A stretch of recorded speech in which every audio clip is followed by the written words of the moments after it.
সামনের যে একাদশীটা আসছে সেই একাদশীটা যদিও আষাঢ় মাসে পড়ছে, কিন্তু একাদশীটা পালন হবে জ্যৈষ্ঠ মাসে শুক্লপক্ষীয় একাদশী, যার নাম নির্জলা একাদশী। নিতাই গৌর হরি হরি বল। আমি এই একাদশীর কথা কেন বলছি, কারণ এমন অনেকে আছেন যারা প্রত্যেকটা একাদশী করতে পারেন না। আপনাদের কথা আমি জানি না, তবে পাণ্ডবদের মধ্যে একজন ছিল যে খাবার না খেয়ে থাকতে পারতো না, তার নাম হলো বৃকোদর, মানে ভীম। এটা হলো এই নির্জলা একাদশীর মাহাত্ম্য। নির্জলা একাদশীকে পাণ্ডবা নির্জলা একাদশী বলা হয়। তার কারণ কি জানেন? স্কন্দ পুরাণে, ভবিষ্যত্তর পুরাণে যুধিষ্ঠির কৃষ্ণ সংবাদে এই কথা বলা আছে, যেটা আমি আপনাদের কাছে বলছি। শুনুন মন দিয়ে সবাই। ভীমের উদরে মানে পেটে একটা অঙ্গ ছিল, একটা অর্গান ছিল, যার নাম হচ্ছে বৃক। বৃক গহ্বরটা ছিল বলে ভীমের আরেক নাম বৃকোদর। ভীম খাবার না খেয়ে থাকতে পারতো না। তা ভীম যখন দেখতো যে প্রত্যেক একাদশীতে সমস্ত পাণ্ডবরা এবং দ্রৌপদী সবাই একাদশী পালন করছে, সে নিজে পালন করতে পারতো না, কারণ খিদে সহ্য করতে পারতো না, কারণ ওই বিক গহ্বরটা একবারে আগুনের মতো জ্বলতো।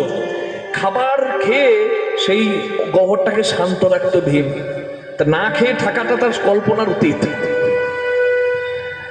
তা ভীম একদিন কৃষ্ণকে গিয়ে জিজ্ঞাসা করছে, হে কৃষ্ণ ভগবান, আমি তো খাবার না খেয়ে থাকতে পারি না,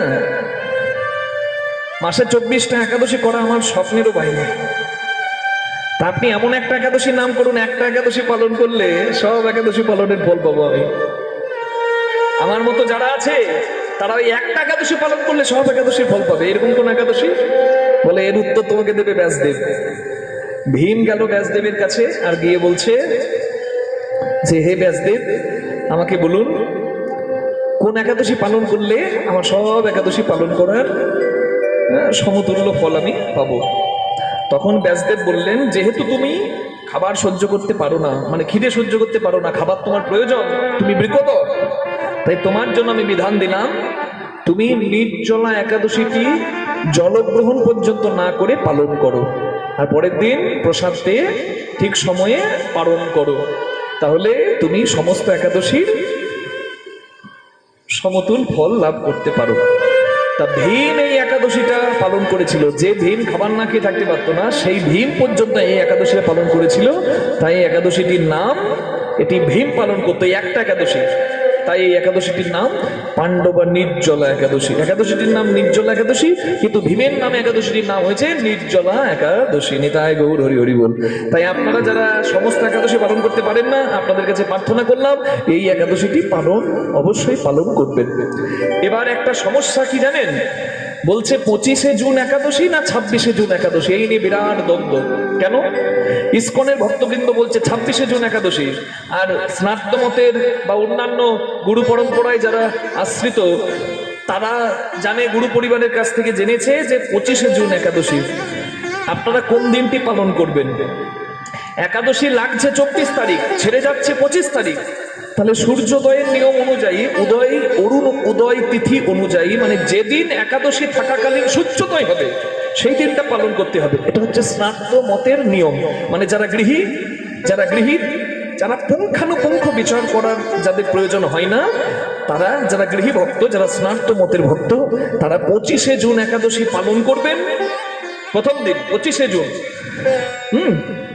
আর 26শে জুন সকাল 4:54 থেকে 8:28 মতে, মানে স্নাতক মতে 4:54 থেকে 8:28 মধ্যে আপনি স্নান করে ভগবানকে পুজো দিয়ে প্রসাদ পাবেন।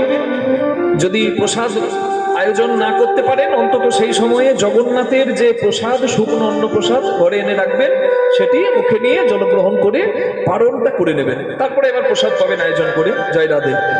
আর যারা বৈষ্ণব সিদ্ধান্তে আছেন তারা কি করবেন?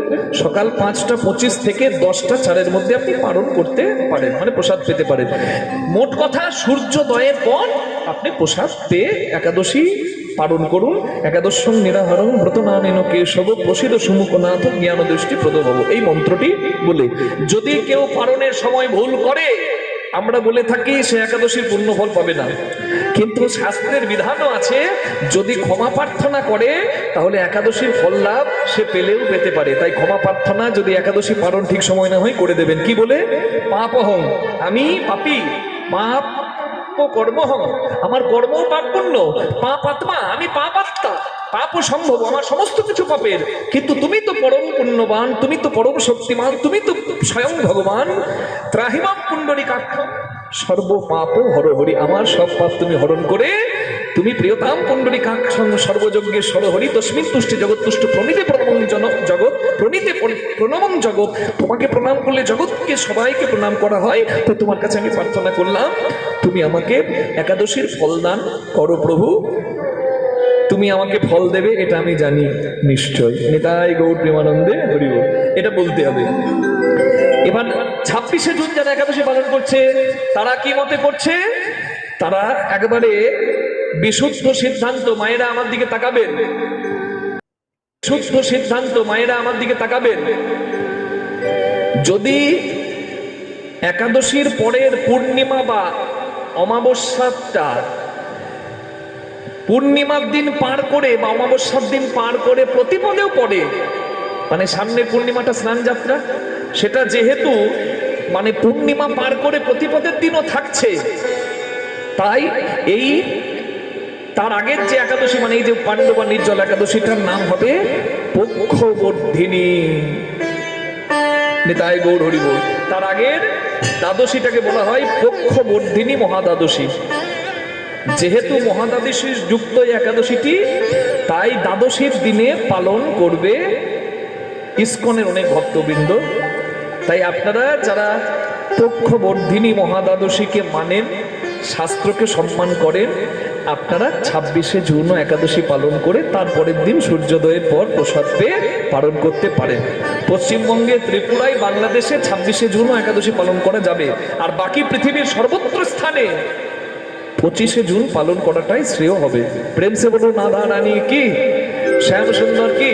তাহলে বোঝা গেল কি, পূর্ণিমা অমাবস্যা যদি প্রতিপদেও থাকে তাহলে সেই পূর্ণিমা বা অমাবস্যাটির আগের দ্বাদশীটিকে মহাদ্বাদশী, পক্ষবর্ধিনী মহাদ্বাদশী বলা হবে।